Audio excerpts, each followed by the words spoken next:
Assalamualaikum warahmatullahi wabarakatuh. Di video kali ini, teman-teman akan lebih peka lagi di bagian written expression. Nah, sekarang kita akan belajar yang namanya pasangan. Hah? Pasangan hidup? Enggak, ternyata di TOEFL juga ada pasangan-pasangan yang ngebuat teman-teman lebih mudah lagi untuk ngerjain soal TOEFL. Nggak percaya? Tonton sampai habis ya.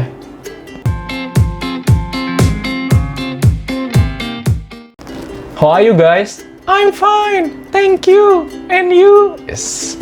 Balik lagi di channel Belajar TOEFL kesayangan kita semua bareng Kak Nugi. Oke. Buat teman-teman yang skor TOEFL-nya pengen di atas 500 dan mau belajar bahasa Inggris bareng, jangan lupa di-subscribe dan nyalakan notifikasinya. Pokoknya loncengnya itu diklik biar gak ketinggalan ketika kakak udah ngebuat video baru. Dan jangan lupa juga kita teriakan sekeras-kerasnya campaign kita, sekenceng-kencengnya, yaitu apa? We love grammar. Di video sebelumnya, di konten bedah soal TOEFL yang pertama, kita kan udah belajar tuh yang namanya artikel atau and the yang sudah diaplikasikan di soal TOEFL. Jadi buat teman-teman yang belum tonton bisa diklik aja di sini. Nah, di akhir video kakak tuh udah kasih soal-soal TOEFL-nya. Jadi teman-teman bisa latihan. Nah, sekarang kita review lagi biar teman-teman itu nge-refresh lagi atau nginget lagi apa yang udah kita pelajari kemarin. Nah, ini ada reviewnya. Oke, jadi ini adalah soal-soal yang kemarin kakak kasih di akhir video yang pertama, jadi fokusnya ke artikel. Nah, di soal ini, teman-teman tuh fokus ngelihat si artikelnya aja, dan teman-teman kasih itu correct atau incorrect, jadi tinggal kasih C atau I aja kalau misalnya salah yang mana. Kalau misalnya kalimat itu benar ya udah, berarti teman-teman udah tahu artikelnya dipakai yang kayak gimana. Oke, tapi sebelum kita bahas, kita review dulu sedikit. Jadi kemarin kalau pakai e atau an itu khusus untuk yang apa?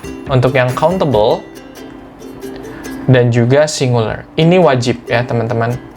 Beda urusan sama si the. Kalau si the itu ibarat dia lebih umum, dia bisa dipakai di mana aja sebetulnya. Dia nggak peduli mau countable, uncountable, mau singular, mau plural. Kalau the itu boleh dipakai di mana aja. Cuman kalau e sama an, ini yang biasanya ngesu di TOEFL. Jadi teman-teman harus tahu dulu, oke?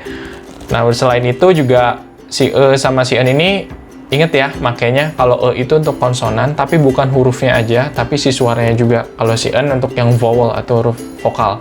Dan itu juga sama, suaranya, bukan hurufnya aja. Oke, langsung aja kita lihat ke soalnya. Nah, di sini, yang pertama kita lihat, he took a money. So, udah jelas ini salahnya di mana? Ada yang udah tahu? Oke, jadi salahnya adalah money itu masuknya apa? Uncountable, ya. Jadi money itu sama kayak water dan lain sebagainya, itu nggak usah pakai e, karena dia uncountable, ya. Jadi khusus e sama an untuk yang singular atau untuk yang countable, ya. Dan countable, bukan atau, oke? Lanjut ke from his wallet to pay for sweater. Nah, kalau sweater ini kan dia singular. Jadi harusnya bukan for sweater, tapi harusnya apa? For a sweater, gitu. Gitu. Jadi di sini kurang apa? Kurang so it means di sini incorrect gitu guys. Nah, kalau untuk yang nomor 2 kita lihat the appearance of room could be improved by adding a green plants, ya. Jadi di sini kita lihat harusnya the appearance of room. Nah, room juga nggak bisa kayak berdiri sendiri. Ingat, noun itu kalau singular dan dia countable dia nggak bisa berdiri sendiri. Dia harus ada artikel yang nyatu di situ. Jadi harusnya the appearance of the room, kalau mau boleh, atau a room juga boleh, could be improved by adding a green plants. Ingat, misalnya oh ini udah bener e-nya pakai G kan, misalnya green, jadi udah pakai e, tapi lihat di sini head-nya itu adalah plants. Jadi di sini masuknya apa? Plural. Jadi kalau plural itu nggak usah pakai e. Jadi harusnya the appearance of room could be improved by adding green plants aja. Jadi di sini juga incorrect. Gitu ya. Jadi yang pertama si roomnya jangan berdiri sendiri, nggak boleh, dan yang green plants karena dia plural nggak usah pakai kayak gitu.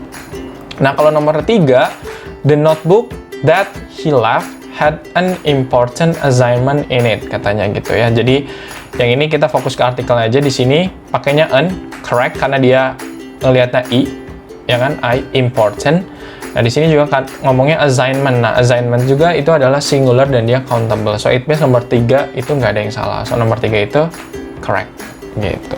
Kalau untuk yang nomor 4, anyone taking group tour to the Hawaiian Islands must pay fee before a first if the month, ya.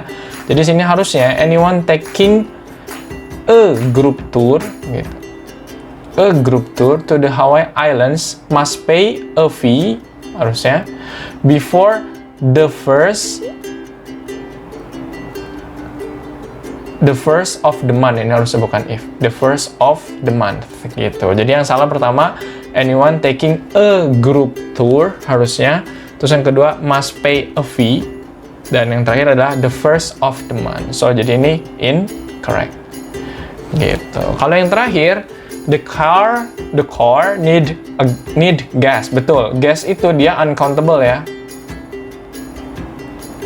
So jangan ngomongnya the car needed a gas, tapi langsung aja the car need gas. So the driver stop at a service station. Jadi kalau di sini fokusnya ke station. Jadi ini station juga dia singular dan countable. Jadi dia harus pakai dan ini betul juga dia pakai karena apa? Karena service. Dia konsonan bukan vowel. Jadi kita pakainya gitu guys. Nah, itu adalah review dari pembahasan kita kemarin berarti ya. Jadi kita belajar tentang artikel, tentang and the. Jadi kakak harap teman-teman jangan salah lagi, jangan terkecoh lagi. Jadi kayak kebanyakan orang berpikir kayak TOEFL tuh susah banget ya, ribet dan lain sebagainya. Padahal kadang cuma perkara pakai an atau the, teman-teman tuh udah ngerti apa belum gitu. Jadi kakak harap mau itu nanti ketemu di written expression, mau nanti di writing juga, teman-teman itu jangan menyepelekan an sama the atau khususnya namanya artikel. Oke? Nah, seperti yang udah kakak bilangin di awal video, kalau sekarang kita akan belajar yang namanya pasangan.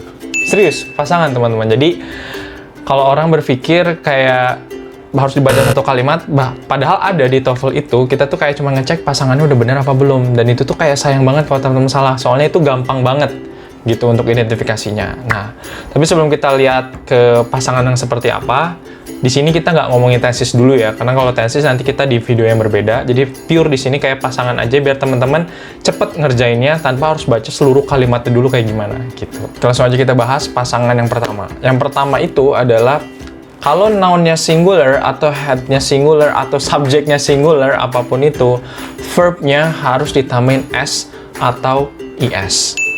Oke? Contohnya gimana? Misal kakak punya contoh sini. That beautiful girl loves me so much. Harus itu loves-nya harus ada S-nya.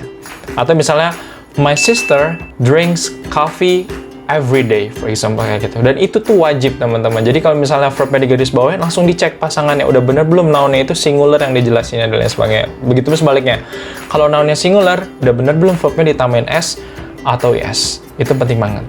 Nah, kalau yang kedua, itu kebalikannya. Jadi kalau misalnya noun-nya plural, subjeknya plural, atau head-nya itu plural, nah, verb-nya nggak usah ditambahin s atau is. Contoh, those cute cats eat fish every day, for example, kayak gitu. Atau, your two brothers need my novel to read, for example, kayak gitu. Jadi, yang teman-teman harus tahu, di TOEFL itu kadang tenses yang dipakainya itu simple tense atau simple present lah, ibarat kayak gitu. Jadi sinkronisasi ya antara head-nya singular dan verb-nya ditambahin s atau is itu tuh penting banget, dan itu tuh paling sering dipakai untuk ngecoh kita semua. Jadi hati-hati.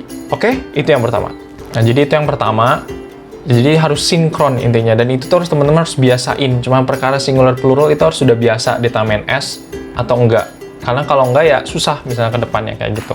Nah, kalau yang ketiga, ini biasanya pasangan, kalau teman-teman ketemu have, has, dan had, itu pasti depannya itu verb 3. Atau bahasa kerennya adalah past participle. Itu harus. Jadi nggak akan pernah mungkin di depan have, has, had itu misalnya verb 2, atau verb 1, atau verb ing, dan lain sebagainya. Itu nggak mungkin. Pasti depannya verb 3. Oke, contoh.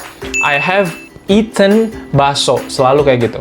Saya udah makan, ibarat artinya. Atau misalnya, my sisters have drunk coffee. Dan lain sebagainya. Atau he has eaten bakso. Itu harus verb 3. Depan have, has, atau had. Itu harus pasangan seperti itu.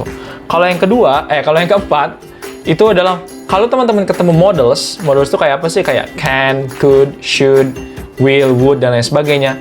Itu pasti depannya verb 1 murni atau best verb nama kerennya. Jadi nggak akan pernah mungkin di depan models itu akan nemunya verb 2, verb 3, dan lain sebagainya. Contoh, I will go to school every day. Gak akan pernah mungkin teman-teman nemu I will when atau I will gone, itu nggak pernah. Pasti selalu setelah models depannya verb 1 murni. Atau misalnya you should drink medicine if you wanna be healthy, for example kayak gitu. Itu selalu should drink dan lain sebagainya. Jadi kalau teman-teman nemu nanti di garis bawain setelah models dan dia verbnya bukan verb satu murni atau ditambahin is, ya misalnya teman-teman mikir kayak gini, he will eats, misalnya kayak gitu, karena teman-teman mikir oh karena he kayak yang tadi.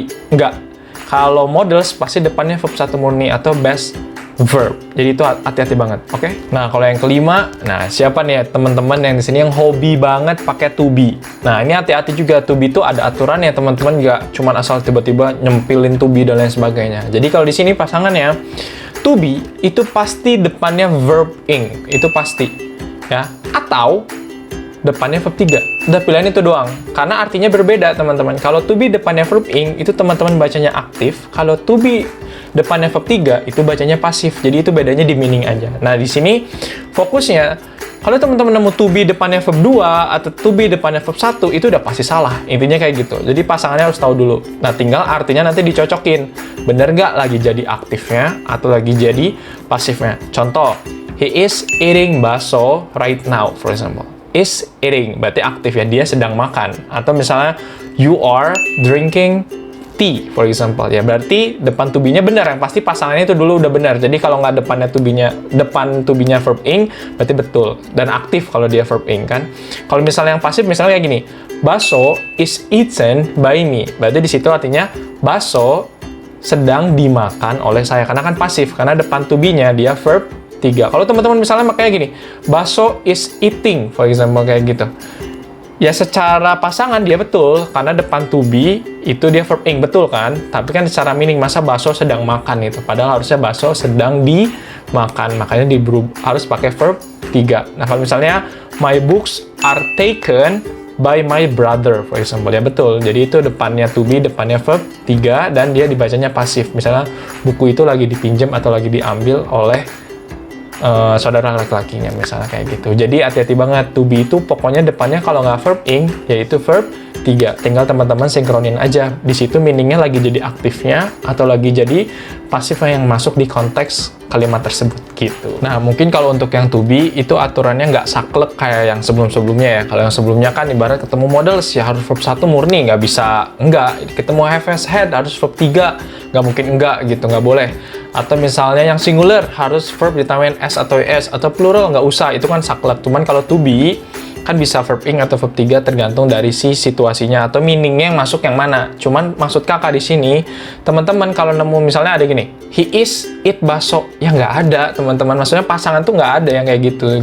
Jadi to be itu pasangannya kalau nggak verb ing atau nggak verb 3. Atau misalnya teman-teman nemu he is ate bakso, nggak akan pernah ada depannya verb 1, verb 2, itu nggak akan pernah ada. Tinggal teman-teman atur aja si meaningnya masuk yang mana. He is eating bakso atau he is eaten bakso. Dua-duanya sama-sama benar kalau dalam segi structure. Pasangannya juga betul gitu ibarat. Nah, yang pasti tinggal cocokin meaningnya aja. Nah, kalau yang selanjutnya atau yang keberapa nih berarti? Ketujuh. Kalau yang ketujuh ini berbeda dari yang sebelum-sebelumnya. Kalau yang sebelumnya kan ibarat fokusnya ke verb ya, itu kan benar-benar verbnya. Kalau ini namanya adalah to infinitive. Maksudnya sih apa? Jadi to infinitive itu sebetulnya ya preposition to, cuma di sini agak khusus dia artinya untuk. Nah, aturannya, pasangannya, kalau di depan to, itu dia harus verb 1 murni. Dia sama banget makanya kayak model tadi sebelumnya. Contoh aja deh langsung ya. Misalnya gini, I have learned to appreciate and love myself, for example kayak gitu. Nah, itu saya sudah belajar untuk menghargai dan mencintai diri saya misalnya. Nah, itu untuk di situ ya to infinitive itu. Nah, itu depannya nggak mungkin to appreciate it, for example, nggak mungkin. Atau to love, itu nggak mungkin. Pasti selalu to appreciate atau to love. Karena aturannya depan to itu harus verb 1 murni. Jadi nanti kalau teman-teman ada verb di garis bawain gitu, terus sebelumnya ada to, nah udah langsung aja pasang. Udah benar belum dia di situ? Karena dia benar-benar pure harus verb 1 murni. Contoh lain, misal, it's the wrong way to ask the question, for example, kayak gitu ya. Itu pasti ask-nya itu verb 1 murni, gitu. Jadi ini namanya to infinitive, to yang artinya untuk. Itu sama kayak teman-teman ngomong gini, saya pengen makan. Itu nggak akan pernah teman-teman ngomong I want to eaten, nggak akan pernah mungkin. Atau I want to eat, nggak akan pernah mungkin. Karena tadi aturannya verb 1 selalu teman-teman ngomong I wanna eat, I want to eat, I want to drink, I wanna go, dan lain sebagainya. Karena depan to itu harus verb 1 murni gitu pasangannya. Oke, teman-teman? Nah, ini yang terakhir. Kalau yang terakhir itu hubungannya sama preposition. Biasanya orang-orang masih bingung. Makanya kenapa kalau teman-teman ngomong kayak gini, terima kasih udah datang. Kenapa selalu thank you for coming? Kenapa nggak pernah thank you for come atau thank you for came dan lain sebagainya? Karena aturannya teman-teman, kalau teman-teman mau masukin verb setelah preposition itu harus verb ing. Nanti kita akan belajar itu namanya gerund. Jadi itu harus pakai verb ing. Jadi makanya nggak akan pernah sampai kapanpun teman-teman nemu thank you for come misalnya gitu. Pasti selalu misalnya makasih udah ngertiin aku. Jadi artinya thank you for understanding me, for example, dan lain sebagainya. Contoh, Sam is thinking about moving into new house. Nah, about di situ preposition, jadi depannya harus verb ing, makanya about moving. Oke? Atau misalnya the boy become rich by writing a book gitu. Jadi nggak akan ada by write a book, itu pasti nggak ada. Atau misalnya dia pinter nulis novel. She is good at, nggak ada write novel, nggak ada. Karena si at itu preposition, makanya pasti she is good at writing novel, for example, kayak gitu. Oke, jadi hati-hati itu. Jadi kalau yang to tadi depannya verb 1 murni, kalau for depannya verb ing. Oke, nah itu dia 8 pasangan yang teman-teman harus peka ketika teman-teman mau ngerjain soal TOEFL. Karena gampang banget teman-teman untuk ngeidentifikasinya gitu, untuk ngelihat kalau dia tuh lagi ngecoh kita apa enggak di soal TOEFL kalau kita udah tahu si 8 pasangan tadi gitu. Terlepas dari kayak nama tesisnya teman-teman nggak tahu, tapi kalau teman-teman udah tahu cara pakainya, kakak jamin ngerjain soal TOEFL-nya jadi lebih gampang dan yang pasti jadi jauh lebih cepat ngerjainnya. Karena sekarang jadi teman-teman tuh nggak harus kayak melihat satu kalimat dulu semua dan sebagainya. Karena teman-teman sekarang udah tahu caranya gimana, yang ngelihat pasangannya udah bener apa belum. Namanya juga pasangan, kalau misalnya satu salah ya yang satu juga ikut salah gitu, udah pasti salah juga gitu. Jadi kalau satu bener, yang satunya juga bener gitu. Nah, sekarang penasaran kan sama soal TOEFL-nya kayak gimana? Langsung aja kita lihat. Oke guys, seperti biasa kakak udah pilihin beberapa dari satu soal bundle TOEFL itu, satu bundle TOEFL, soal TOEFL, kakak udah pilihin beberapa yang masuk ke materi yang kita pelajarin sekarang. Jadi ini ada 6 soal yang kakak udah post di Instagram kakak. Jadi buat teman-teman yang belum follow, bisa di follow Instagram kakak di anugrah_pangestu, karena kakak pasti seperti biasa upload soal TOEFL-nya dulu di situ, baru nanti kita bahas di sini. Oke? Tadi kita udah fokus di yang namanya pasangan verb. Nah, kayak nomor 1 bisa kita lihat, segregation in public schools was declared unconstitutional by the Supreme Court in 1954 katanya gitu. Ini kan udah kelihatan banget seperti yang kakak bilang. Fokusnya kalau ngelihat verb kayak gini, udah langsung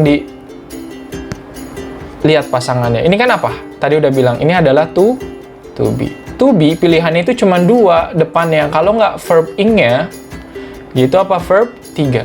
Kalau nggak present participle-nya atau past participle-nya. Jadi nggak akan pernah mungkin nih ada tiba-tiba ada declare. Karena declare itu dia verb 1 banget. Karena verb ing-nya ada declaring atau verb 3-nya adalah apa? Declared. Oke? Ada id-nya ibarat kayak gitu. Jadi secara kasat mata ya udah pasti salah yang B karena pasangannya juga udah salah. Tapi kalau mau bener yang mana? Pakai verb ing atau verb 3-nya? Ya verb 3-nya. Karena pasifnya karena dideklarasikan secara gitu. Jadi yang nomor 1 itu yang salahnya itu adalah di yang B karena ya pasangannya tadi nggak sama, depan to be itu harusnya verb 3 atau nggak verb nggak ada verb 1. Oke, naik nomor 2. Nah, nomor 2 juga lihat verbnya. Pertama, tense. Langsung fokus dulu ke verb karena kan kita bisa lihat si pasangannya langsung kan. Nah, ini lihat verb ini pakai s katanya. Tense. Berarti fungsinya harus apa? Si singular kan tadi kalau verbnya pakai s atau is. Nah, tapi kita lihat di sini killer whale. Berarti whale-nya juga si singular. So it means yang tense itu correct, nggak ada masalah gitu. Ya, jadi kalau misalnya nggak ada yang salah ya nggak apa-apa juga teman-teman, jangan jadi ada salahnya gitu. Nah, cari yang lain.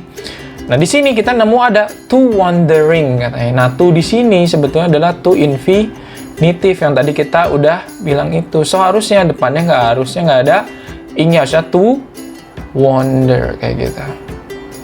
Ibarat. Karena to infinitive tadi gitu.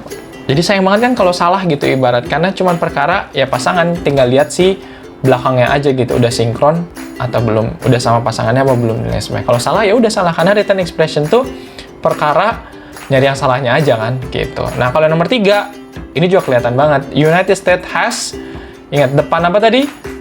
Depan have, has, atau had, itu harus verb 3 atau past participle. Jadi ini harusnya bukan has import, tapi harusnya apa? Imported.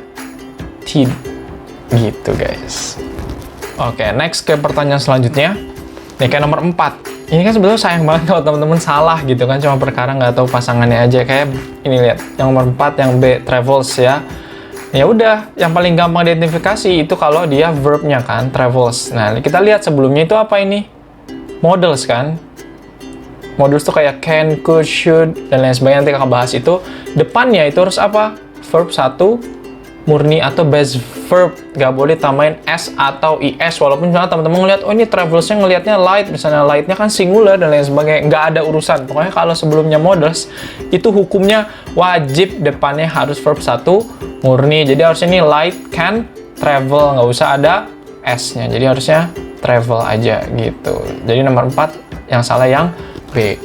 Nomor 5, as it was made, ya ini fokus ke sini, was-nya apa? To be kan?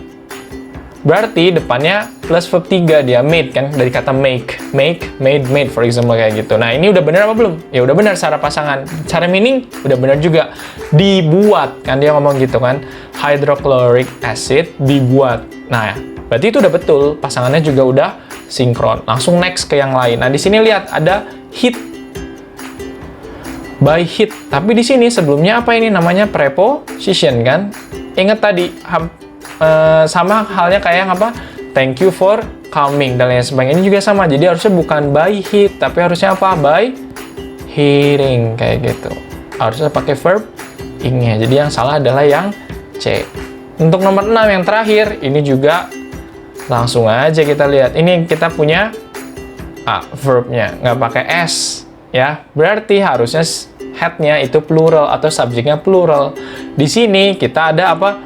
United States. Ingat, United States walaupun ujungnya ada S-nya, bukan berarti States-nya tuh banyak, jadi plural ya. Hati-hati teman-teman. Ya, United States itu cuman 1. Jadi ini harusnya bukan receive, tapi harusnya pakai S, harusnya receives gitu guys. Karena ininya sih singular.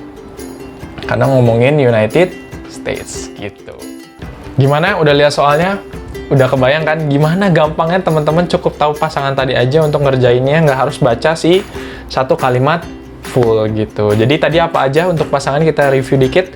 Pertama, kalau head-nya singular, verbnya harus tambah S atau IS. Oke, yang kedua kebalikannya, kalau plural, nggak usah pakai S atau IS. Yang ketiga apa?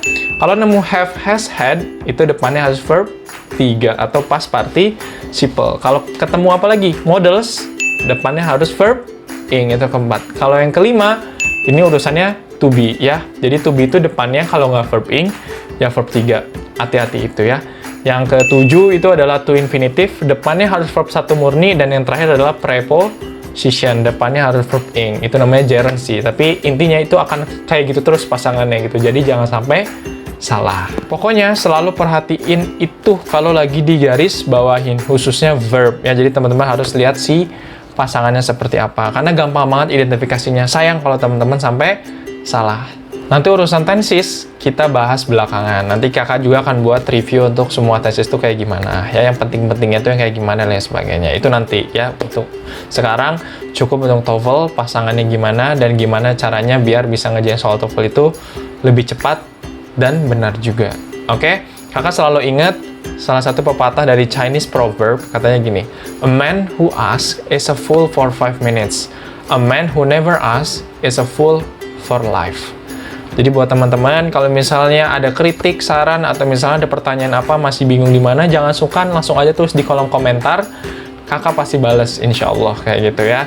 Dan buat teman-teman semua juga, para pejuang TOEFL yang mau dapetin skor TOEFL di atas 500, atau misalnya mau belajar bahasa Inggris bareng, jangan lupa juga di subscribe dan nyalain notifikasinya, pokoknya diklik loncengnya, biar gak ketinggalan kalau kakak udah bahas pembahasan yang baru gitu. Oke, sekian dari kakak. Assalamualaikum warahmatullahi wabarakatuh. See ya.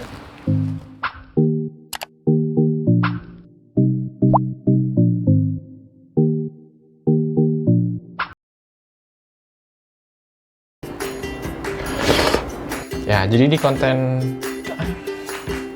Jadi di video pertama... Kak udah download video baru. Upload!